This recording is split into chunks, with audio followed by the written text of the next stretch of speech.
بسم الله الرحمن الرحيم الحمد لله رب العالمين والصلاة والسلام على رسوله الأمين وعلى آله وصحبه أجمعين. And welcome to Friday Night Lights. Let me introduce the panel. There's myself, and I humbly say I need no introduction. I'm just kidding. We have, of course, Sheikh Walid Basyuni with us. We have Sister Rana Al-Mamlouk. Sisters are familiar with her because she has that Sunday class, Walking the Journey with the Quran. But just a little bit about her. She is currently the principal of an Islamic school, and she has been in the field of education for 36 years, educating youth, young children, and women, conducting camps, counseling, and workshops.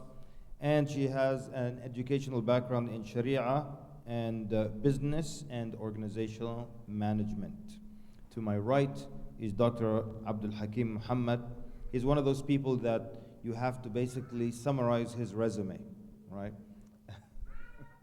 And we don't want to overpraise him in the sight of Allah, but he earned his bachelor's degree in Sharia in Islamic law from the University of Medina, holds a PhD in Islamic philosophy, and we're going to skip, and then mention that he's the president of NAIF, which is the North American Imams Federation.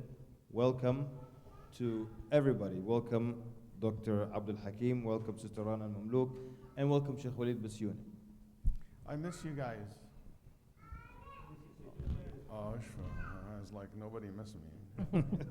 I have been a while actually since I came to the Friday Night Lights, because I was like in Australia watching you, I was in Indonesia watching you, I was in Malaysia watching you, then from home watching you last week. So it's like been like 4 or 5, almost a month. So I just want you to know, guys, that I keep watching what Sheikh Kamal doing. Watching me, basically, huh? All right. Okay. So today's title, we're talking about Ramadan etiquettes, and we're not really talking about, we might get into some fiqh areas, but just general ways to, as far as conduct and making Ramadan easier on everybody, and just some tips here and there, and it's not directed to anybody in particular. I'm going to be citing places outside of Houston, so nobody thinks I'm talking about them, you know. And sometimes you see all kinds of weird things happening in Ramadan, or when there are crowds together. Just these things happen, you know. Like, so I'll reference our Masjid in Canada because they're not watching. I'll reference Virginia because I don't care what anyone there thinks, so that I don't have to talk about Houston. But so let me start with one story. A lady, her child vomited on the carpet, and she left it. That's it. That's the end of the story. All right. What would you do at home? You know. So this was this masjid, and she said, "Is there any cleaner here?" Like, no, there's no cleaner. It's 11 o'clock at night. What would you do at home if your child vomited on the carpet? Call a maid service? Wallah. We just clean it, right? So I want us to look at the house of Allah as like more special than just our own homes, and we treat it better than that. And these things collectively, especially when you have a couple of hundred people in the same building every day for 30 days, these things make things easier and smoother. Or wallah. Yeah, or somebody put a diaper, a baby diaper, and tried to flush it in the toilet. I don't know if any, that's true, by the way. It's not 1 or 2 or 3 times. I don't know if you ever do that at home. Probably not. And they haven't made flushable diapers yet. They haven't. But again, I guess the point is that you don't think about it this way. Like even I was wondering sometimes why people think that way about the masjid, that they don't really take that extra steps of cleaning it. And when I tried to look at it, I think one of the points is people really psychologically don't think about it as, you know, they think it's like a service, like I'm here as a customer and leave, you know. They don't feel like this is my home, my responsibility. And in Nabi sallallahu alayhi wa sallam, كانت في المسجد امرأة تقم المسجد. There was a woman, just a single one. She used to pick up any like small little things like this on the floor. She see it, she will clean it, and she وتطيب المسجد. and she bring tib, and she will put like perfume the masjid, make it look good, smell good, and look good and clean. And that's basically, she dedicated her life for that. And when she died, the Sahaba buried her. And when Nabi Sallallahu Alaihi Wasallam missed her, he missed this woman. Where is she? He said, she died. And by the way, he didn't miss her like a week later, just the next day. So that means that's something that valuable, what you do. Then the Nabi Sallallahu Alaihi Wasallam went and prayed janazah on her and her grave. And the reason that the Sahaba mentioned, I'm sure she used to pray, I'm sure she used to fast, I mean she was a good woman, she's a Muslim, that's right? You guys agree? Or you don't agree? You agree? She used to do a lot of things. So when the narrators, the Sahabi, mentioned this particular point in particular, he pointed that out because of the value of this action. And that's why she was like looked in a very high regard, because she cared about making sure that the masjid. And by the way, she was not hired as a cleaning lady. She just cared about the masjid to be clean. So I think that's something that really we should all care for it. And that's a very good point, because sometimes when it's overwhelming crowd, it became hard. And I give Azimuddin harder time about the cleaning. We have 2 teams to clean every day in Ramadan, beside the volunteers. So that's a good point. Sister Rana, when you visited last Ramadan, and you had some very good advice to the community, just about general etiquettes of the month that I found to be excellent and I agreed with very much. So just what are some ways we can prepare with the right attitude for the month? So I believe that one of the main thing that we can do as an adult is a role model.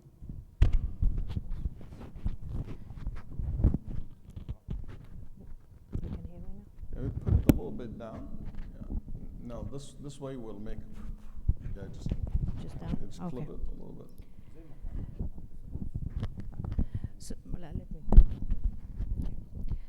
So one of the things that we can be a role model as an adult, because the children are always absorbing us.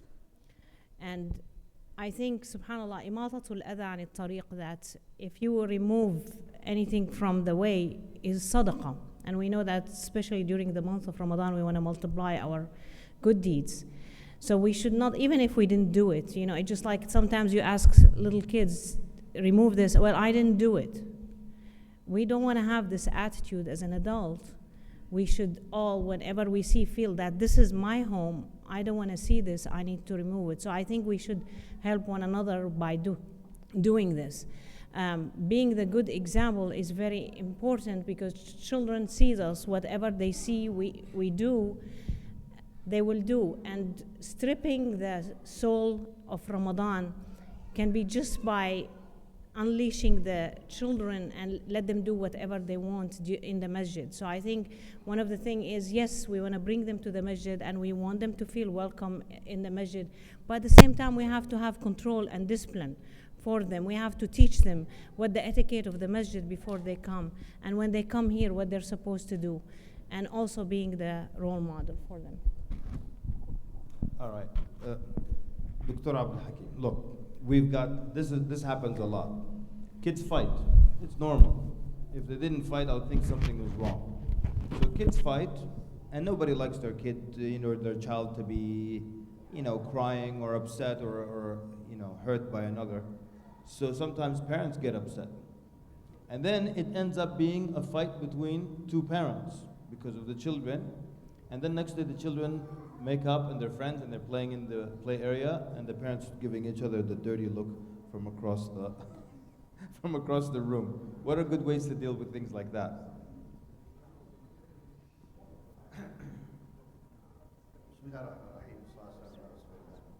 First of all, I don't like these chairs. I'm short. I'm from Yemen. And as you can see, my legs are dangling in the air. Well, all 3 of them are sitting comfortably. Well, Sheikh, when we were standing, we were the same height. How it's suddenly? Well, now I'm just dangling there. And if I sit straight, it's never going to work out for me. glad I'm just a guest today. We have a saying in Yemen. It's a cultural saying. He said, my child and your child are children that are playing. If they get in a fight, if my kid beats yours, they're still kids. But if your child beats mine, then how dare you allow your child to do this? You know, we're supposed to be adults because of our maturity. And the beauty of being an adult, maturity, is that you calculate the incident for its time and understand that if it doesn't have everlasting effect, then you should not be the reason to make it so. Children are pure by heart. The moment that they're fighting, they're really just expressing something at that moment, but not really indulging in their hearts the hate. You and I are different. I think what would be a better solution is that we show our maturity by talking with each other and teaching our children that they can play without fight. They can enjoy each other without harm. They are in a masjid where Allah subhanahu wa ta'ala is calling it home, or his house. So it is our home as it is his house, and there's manners. So we teach our children, and both of them our children. The moment we think that's his and this is mine, we already have crossed that line of family within the fold of Islam. We're families. In fact, I will be more concerned for the other child than mine, because that child's parent might not be there. Every day, every moment for our children is a moment of cry and joy. They express adhaka wa abka. Don't be the one that expresses abka all the time. Right? Let them enjoy their moment. And you cherish their joy and calm their anger. That's what our job is all about. Excellent. Jazakallah khair. Can I say something about this fight thing? Okay, I'm gonna ask one of the sisters and the volunteers, please, can you, those kids who are running around, if they wanna run around, they can go to the playground. Can I have one sister to volunteer to go? Yeah. See all these kids who are like in the hallway, tell them to go to the back, not in the sisters' prayer area, but all the way in the playground, in the community hall. Number one, quickly.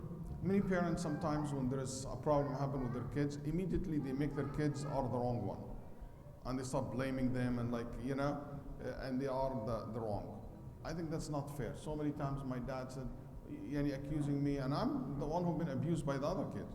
So don't just because you want to be nice in front of the other people, to abuse your own kids. I need to recognize your own kids, to support your kids. Supporting your kids, it doesn't mean to justify what is wrong. But also if he's been abused, he's been abused. That's one. Two, don't ever just say my kids never did anything wrong. That's also another extreme you don't want. De-escalate, okay? And just separate from each other. It's a very good in the masjid that you always have other third party can come and calm down the kids and calm down the problem between the family. If you see the parents become too angry, just pull it back. And don't try the conflict. Khayr, inshallah, may Allah subhanahu wa ta'ala make it easy for all of us. Just be nice, just smile and pull back until things come down. But de-escalate. I cannot emphasize enough on the importance of this. Just a quick point. But may I add one thing? It's very important for us as parents to address this issue at home before we come to the masjid. We have to prepare the children before they come to the masjid. The respect for Allah's house, that we are there in Allah's house, and to show them that this is very important. 1, 2, 3, these are the things. We don't throw stuff on the floor, we don't fight, we don't run around. So this is something that the children need to be prepared at home before they come here. In order for us, we can't expect them to just know everything. So they really need to be prepared every time, and you need to repeat that, because it says that it takes about 70 to 80 times of repetition for the child to accomplish what you want them to do. So you just have every time before, where are we going? We're going to the masjid. What are we going to do in the masjid? How we're going to maintain ourselves in the masjid? If we want Allah to love you, this, and I don't ever, just like tell them you're going to go to hellfire or something like that, because that's not the appropriate way to do it. But prepare them and reward them after they're done. This, mashallah, I'm so proud of you for what you did at the masjid, and you did a wonderful job, and you have to remind your friends, don't run together. And it's just like we have to prepare them before they come here. I like that. That's a good point. But 70 to 80 times? 70 to 80 times before kids get it? I feel bad for my kids. Like, I'll tell them, how many times did I say this? At least 4 times, didn't I? That should have been enough. So I was like, it's like 76 times short, huh? All right. Anas ibn Malik, he used to stay with the Rasul Sallallahu Alaihi Wasallam. Let's be real a little bit too. And he would wake up at night and he would witness the Rasul Sallallahu Alaihi Wasallam praying, and he would join the prayer. But it was long. And Anas was a kid. He said that he talked to himself at times and attempted to leave the prayer. We're talking about Anas. We're not talking about a regular child. So our children are not Anas. Yes, our prayers are not as long as the Rasul Sallallahu Alaihi Wasallam, but Anas found himself incapable to wait that long. I think besides the house teaching the child, and we have volunteers and all that, you have to fill their time. You have to make them feel that they're doing something, not just waiting for their parents to finish their prayers. And having them pray as a solution is not. It's good for them to join the prayers, but then they'll just act like Anas. When is he finishing? Have them do other activities. I'm assuming there's a lot of activities here, but when one has free time, then the shaitan takes over. As an adult, imagine as children, they will find themselves losing control. So fill them with different things. Sometimes it's intellectual, sometimes it's physical, sometimes it's jokes, sometimes it's a movie, sometimes it's, whatever creativity that comes and makes them intrigued to stick around. Maybe as a parent you'll find at the end of the night, let's go home, and they'll say, I don't want to go home yet. And that's a good sign. Actually, that's the story of our masjid. We have parents who have a hard time getting their kids to leave because there's so much fun stuff to do.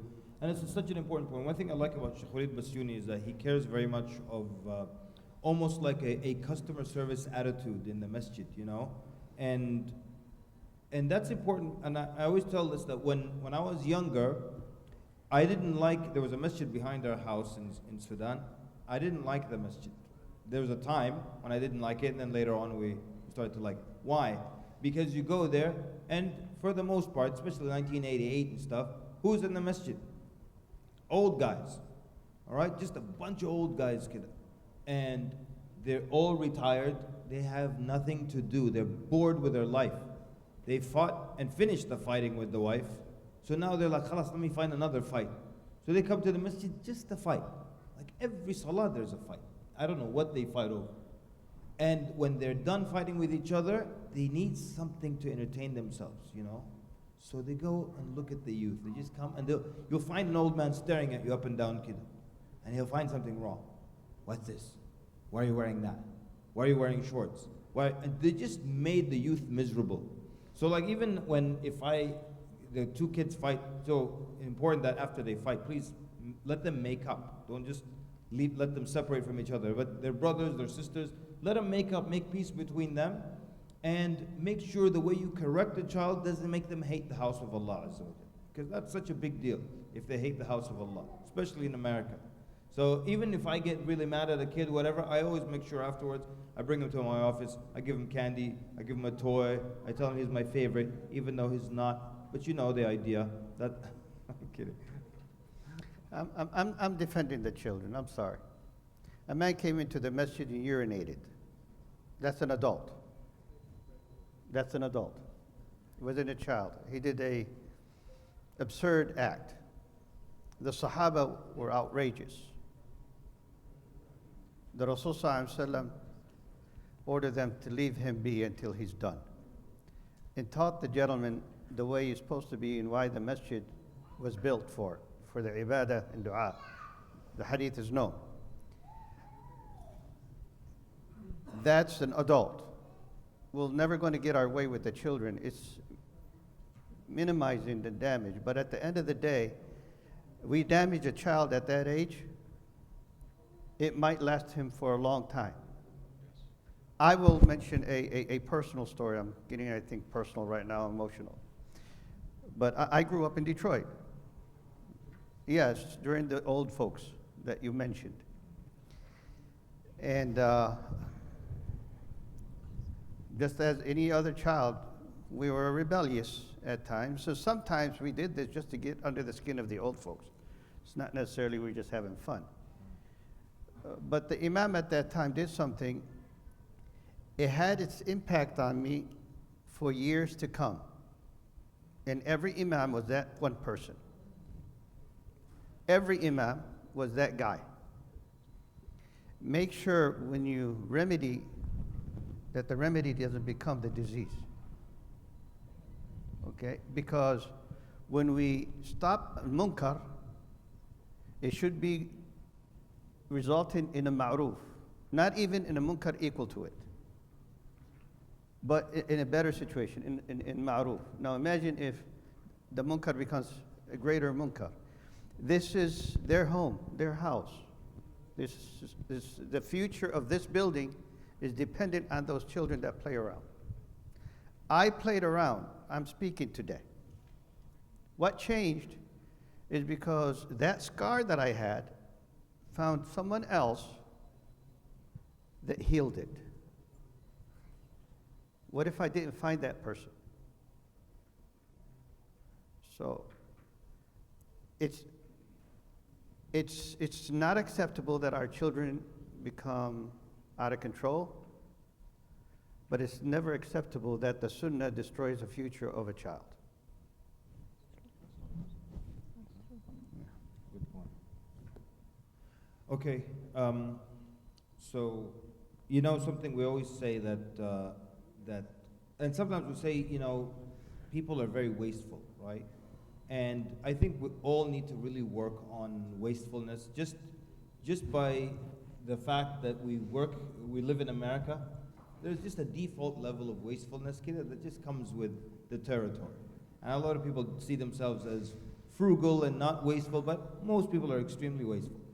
I think we need to be very aware of that. Like, sometimes I'll go into the community, I'll count like 17 bottles of water. And mush empty, I wish. Each one was opened and the person just took a sip like this. Just a dainty sip, and then just left it. Araf, eda. They just leave it. Full bottle, just 17 of them like that. Coke cans, or rice, chicken. Someone will take the meal, just one piece of rice, that's it. And just leave it there on the table. And I'm talking about Canada.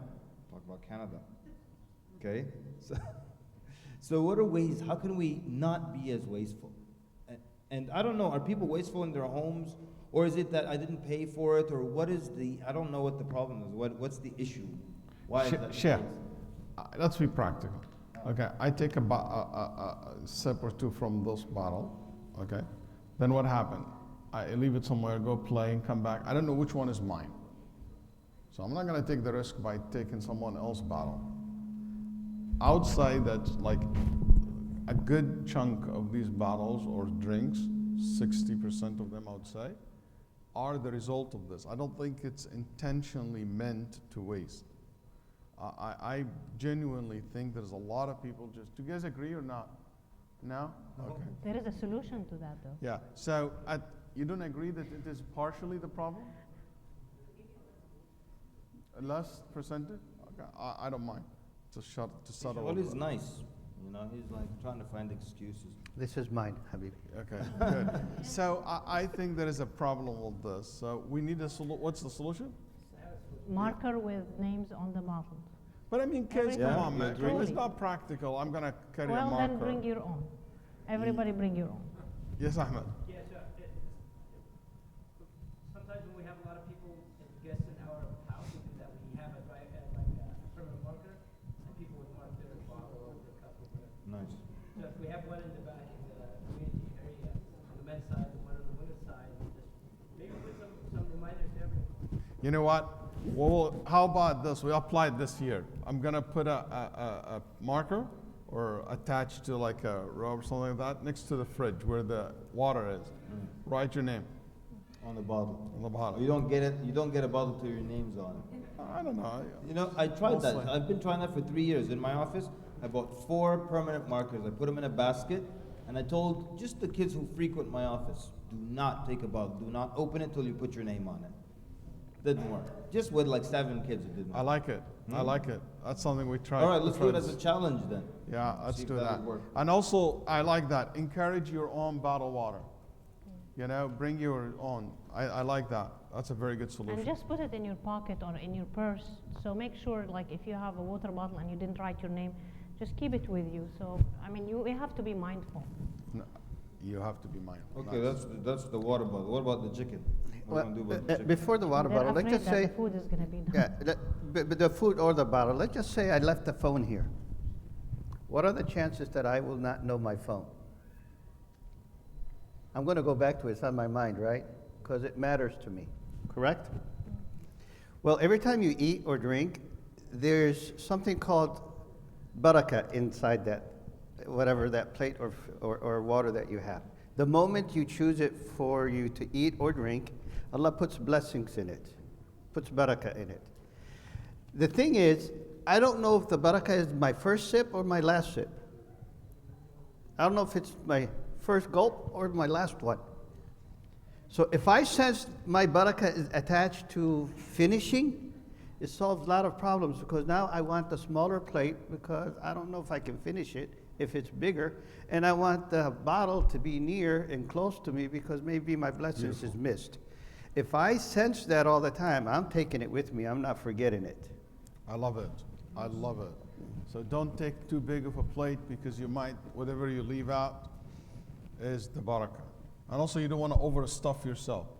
Shaykh Ibn Taymiyyah rahimahullah, somebody said, Shaykh, I have to eat everything on the plate, whatever. Like, he said, if your stomach is trash bag, if you treat like stomach your trash, I mean, you have to eat everything. But if you can't, you can't. Khalas. Some people feel like I have to stuff everything, but the problem from the beginning, why did you take too much? I love that. Just think about the barakah. Okay, what if somebody loves the barakah so much that some people didn't get their first plate? وَأَخِينَا فِي اللَّهِ wants more barakah. He bought 2, 3, 4 plates. He's going to take it to barak fil He's barak fil bayt. And the people didn't even get to break their iftar yet. We've seen barakah like that before. What's the advice in this area here? No, it's not barakah. Don't use that right there. I'm being It's funny. not, it's not barakah. That's called israf. Also, it could not be israf. Could be some people take really being inconsiderate. عندنا في الإسلام concept اللي هو إيش استرنا الإيثار. الإيثار. الإيثار. يعني the Sahaba رضي الله عنهم in one of the narration, they were in a room and the light goes, like there is very little food. About 20 of them, they were like, I don't know the Sahaba, the Tabi'een now, but there were 20 of them in the Ma'id, on the like around the food, and there is small amount. Guess what? They turned off the light so nobody will see how much everybody's eating, out of respecting people's feeling. Okay, it's like, let's say we have 20 pieces of chicken and maybe 50 fries.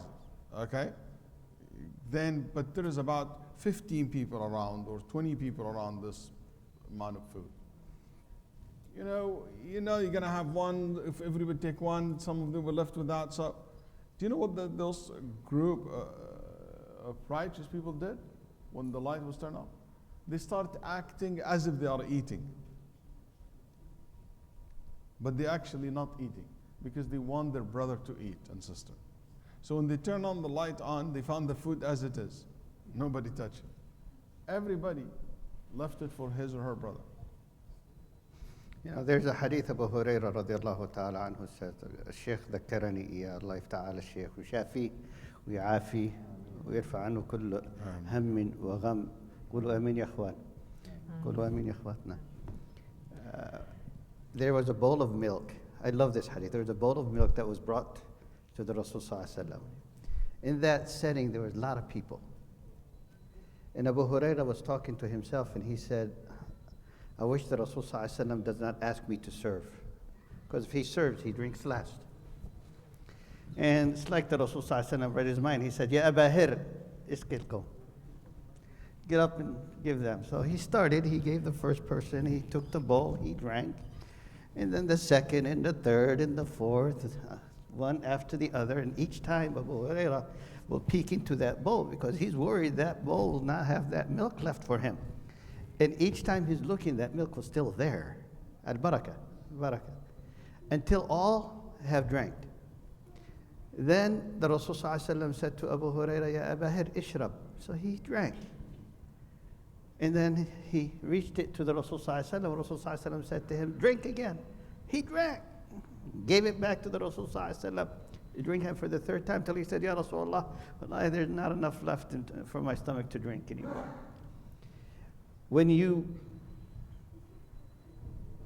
put your brother ahead of you, then you're putting yourself ahead of your brother in the eyes of Allah Ta'ala. Remember that. When you put yourself ahead of your brothers and sisters, for the sake of Allah Ta'ala, what do you think Allah Ta'ala is going to do? He's going to put you ahead of everybody else. There's no one more generous. ليس هناك من هو أكرم من الله. More generous than Allah subhanahu wa ta'ala. وَيُؤْثِرُونَ عَلَىٰ أَنفُسِهِمْ وَلَوْ كَانَ بِهِمْ خَصَاصَةٌ. Not عن أنفسهم. على. You see the difference? You're given ithar for your sake. For your sake.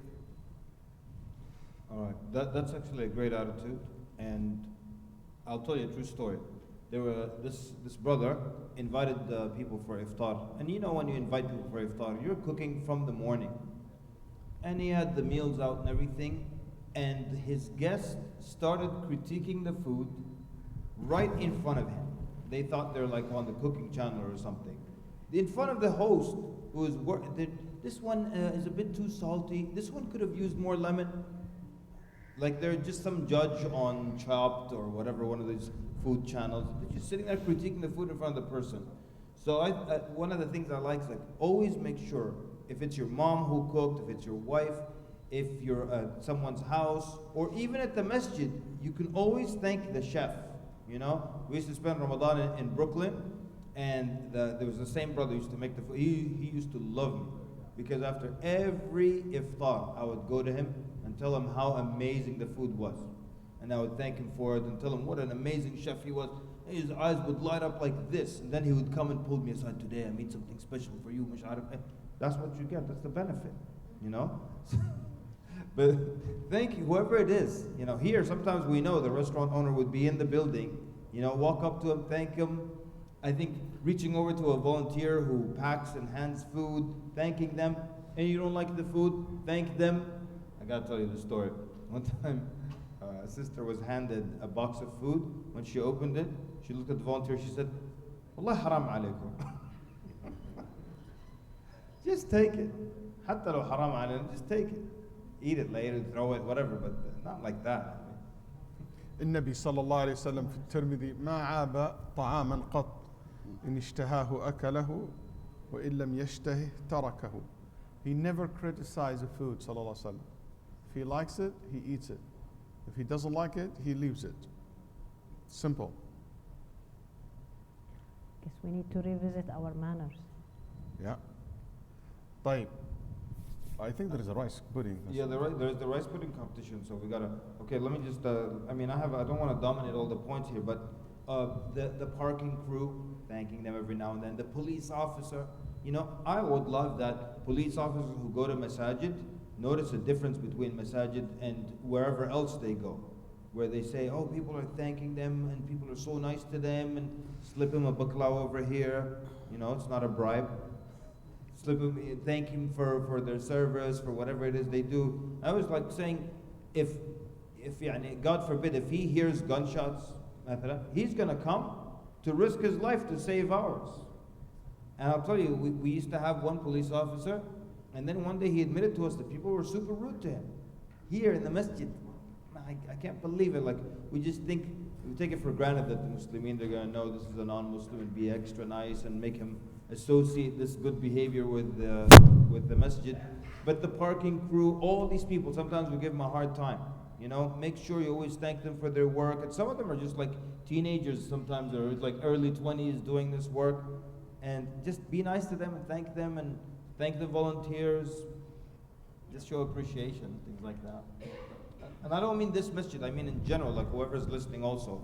This is the attitude in Ramadan. People are serving you, you're thankful. You're like, you know what, let me help you. Do you need help? I'll volunteer as well. Not just being served all the time. I love this etiquette, like being helpful, being ready to help. That's a very good adab for Ramadan, especially when you come. What can I do?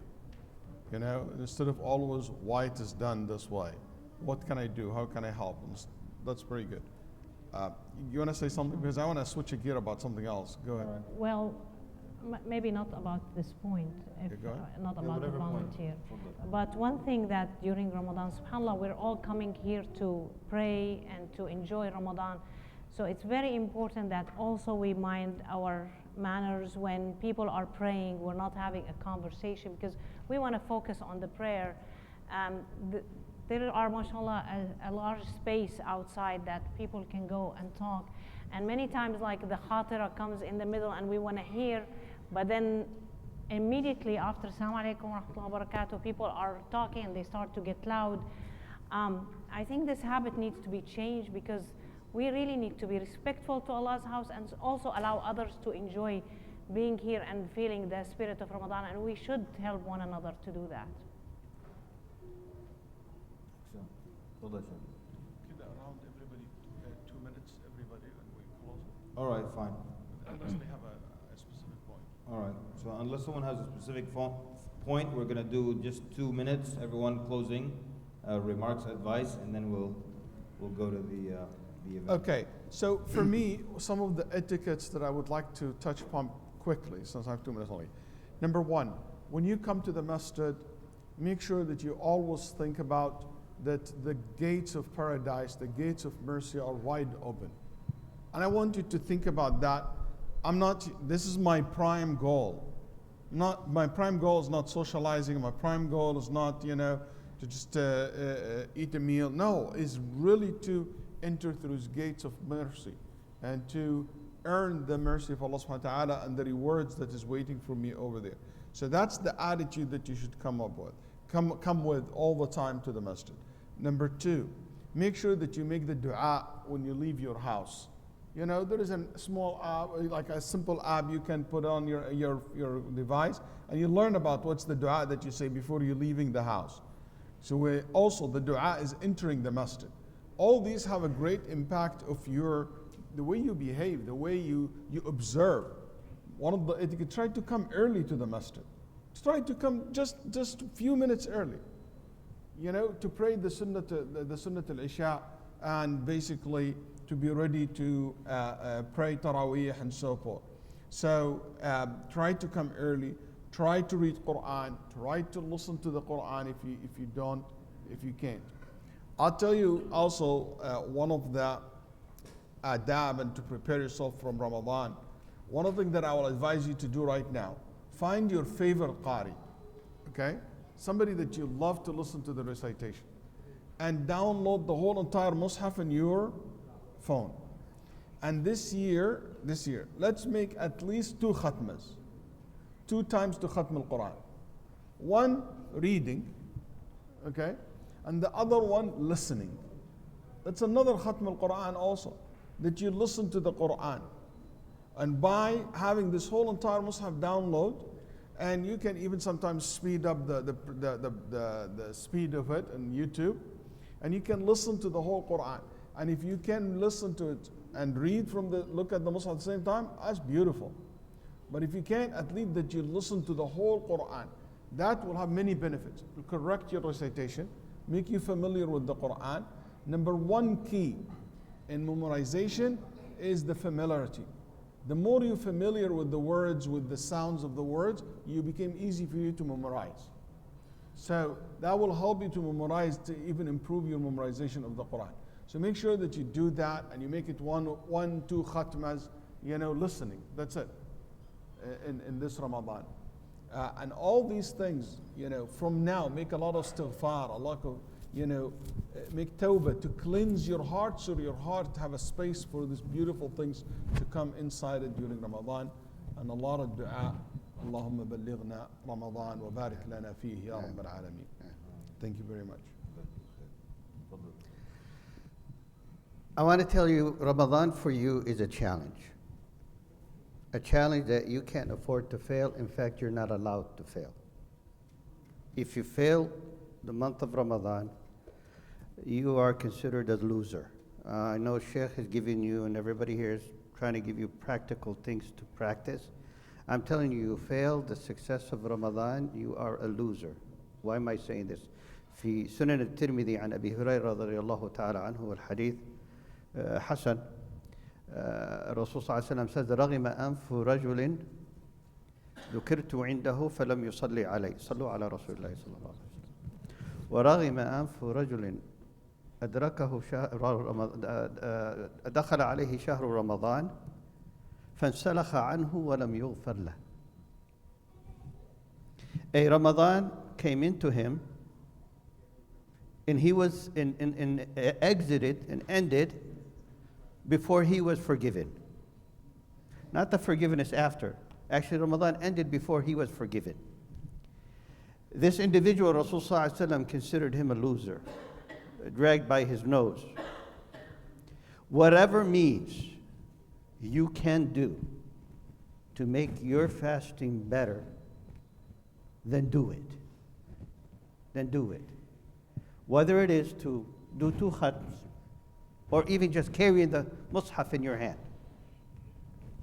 Just carry it in your hand is a remembrance. Whether it is waking up early, coming to the Masjid early, or having your tongue moist with the dhikr, or feeding someone, or carrying someone, or healing someone, whatever.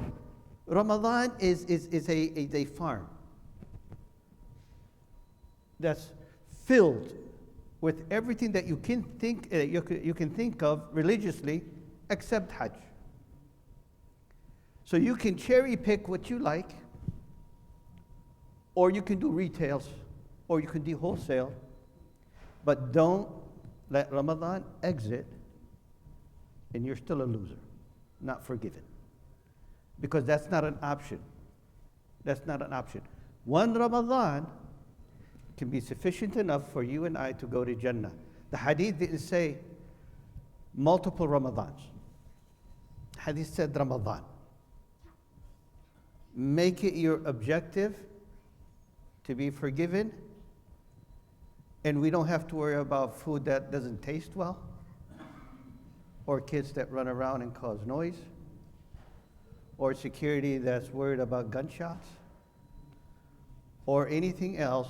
We will be in a place, ala sururin mutaqabilin, sitting, facing each other, not one giving the other their back.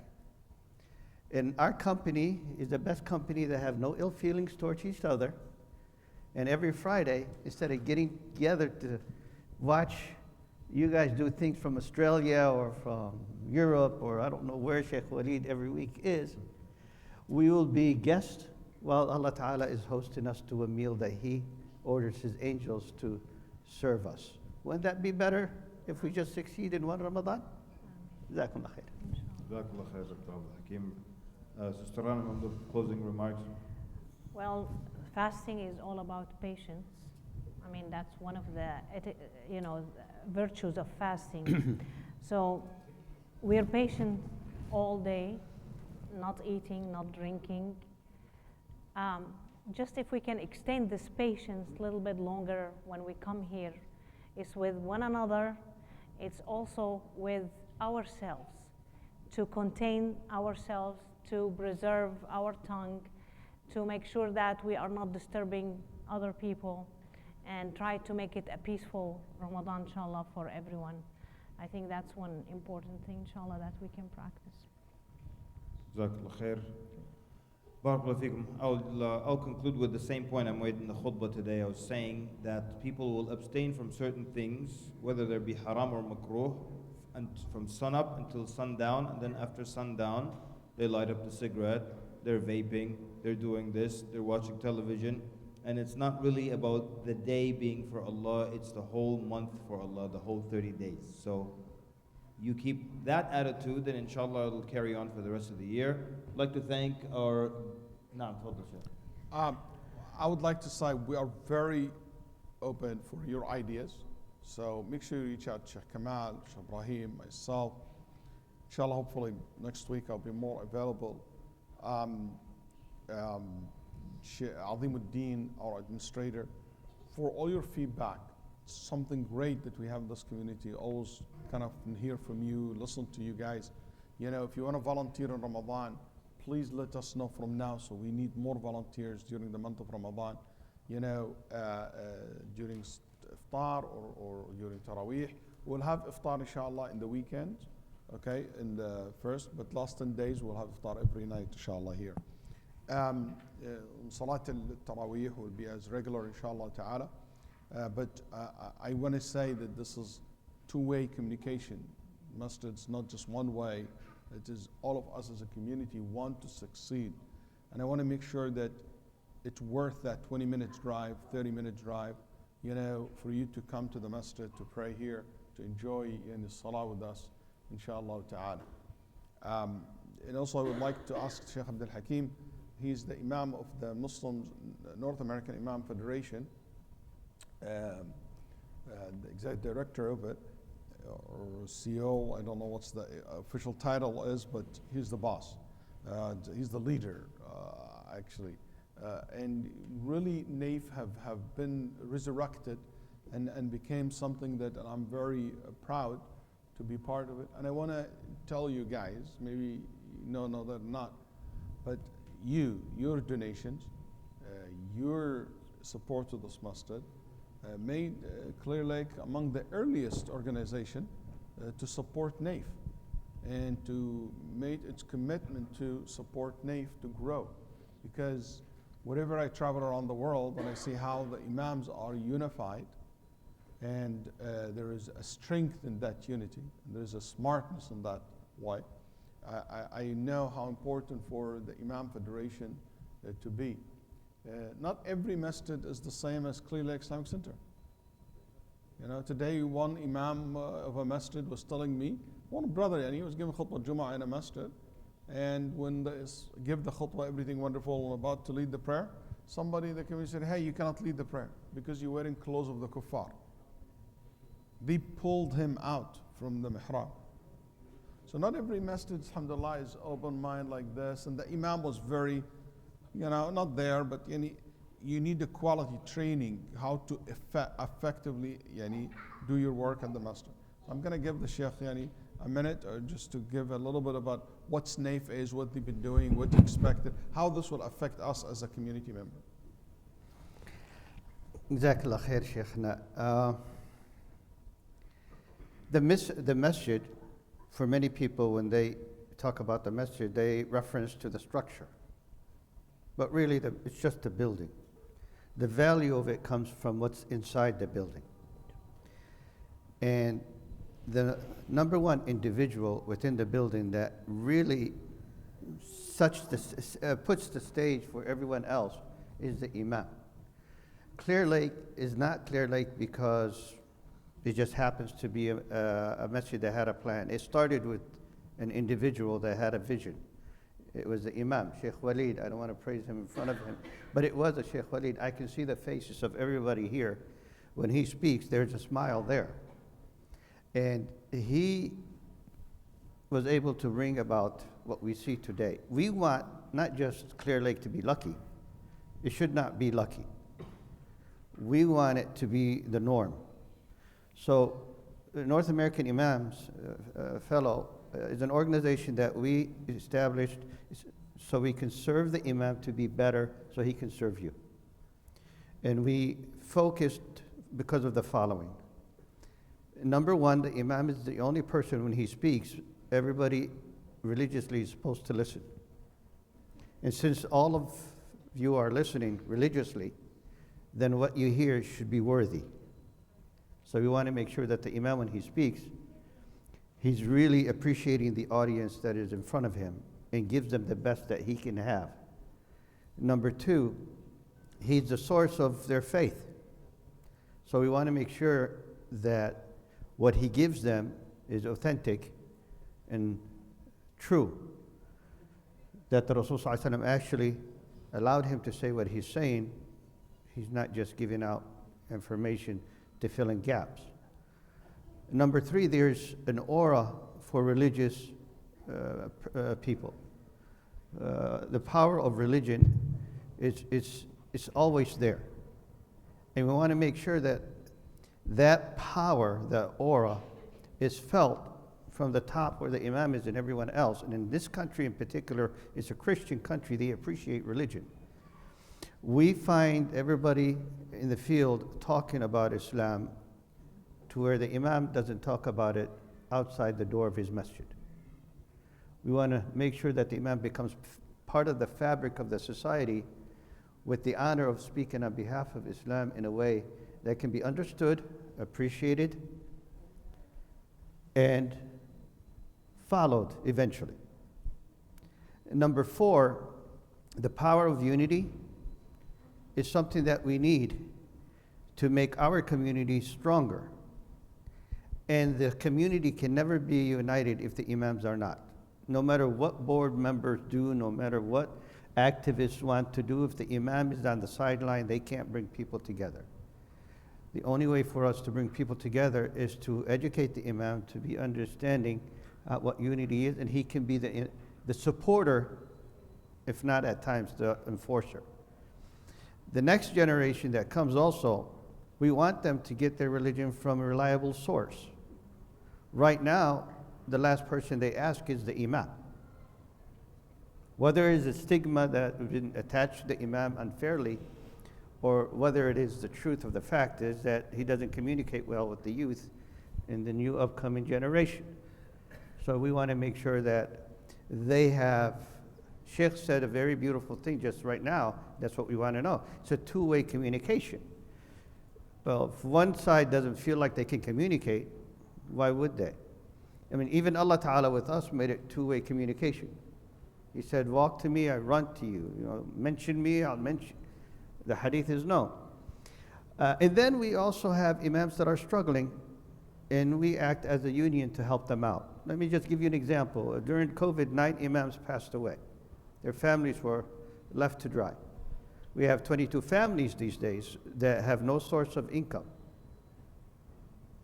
If we don't find a way to help them, then that's an unfortunate situation that the Imam of the community is driving an Uber. Nothing wrong with that. I did that myself at one time. But it should not be, right? And there's national conferences and international conferences. Everyone and their mother, excuse my language, attended, but the people of knowledge of Islam are not invited to those things. In fact, my dream is not just to unify the Imams here in the United States and Canada, because Canada is part of it. My hope, if my life is a little, Allah Ta'ala allows it to stay a little longer, that we have an international unified Imams Council, which we already have put the seed into it. It's going to be a challenge, but we'll find a way to make it. When we become better, you will become better. When you become better, you will also make us find a way to be better. I remember only a few teachers that when I went to school, I remember them by name. They're the ones that challenged us. But the ones that accepted our result at the exams, I don't remember them much. I want the Imam to challenge the community and the community to challenge the Imam, and we will be there to give him the tools and have him come up to the level of what we are and where we are today. Today. And by the way, he's with us too. All right. Jazakallah khair, Dr. Abdul Hakim, Sister Rohan Mamlouk, Sheikh Walid Basuni. I might start at Clear Lake Islamic Center, but I admit, not just to be humble or anything like that, but الحق أحق أن يقال, يعني truth is true. The real power of the masjid today is Sheikh Kamal.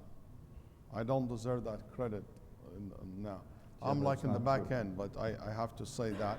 And also Sheikh Ibrahim, Jazakallah Khair, with me from the beginning. So it's not only, I know Sheikh didn't mean that, but it has to be mentioned, and al-haq has to be mentioned.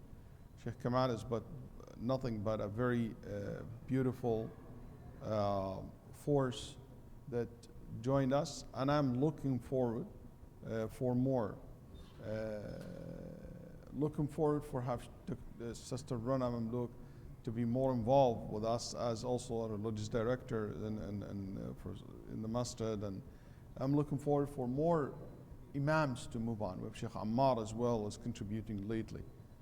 I do believe that a community like us in Southeast can have a lot of good qualities, inshallah, of good religious leaders, because that's what the imam is, just not the one who lead the prayer, but the one who lead the community. So I just want to mention that because it's true. Jazakallah khair, Sheikh Walid. And I must also mention the truth. My wife does most of my work, but I take the credit. I'm okay with that. Jazakallah khair, everyone, for your input. We do need a lot of volunteers. Please do. Sisters, go to Sister Amani. Brothers, come see me. We need volunteers.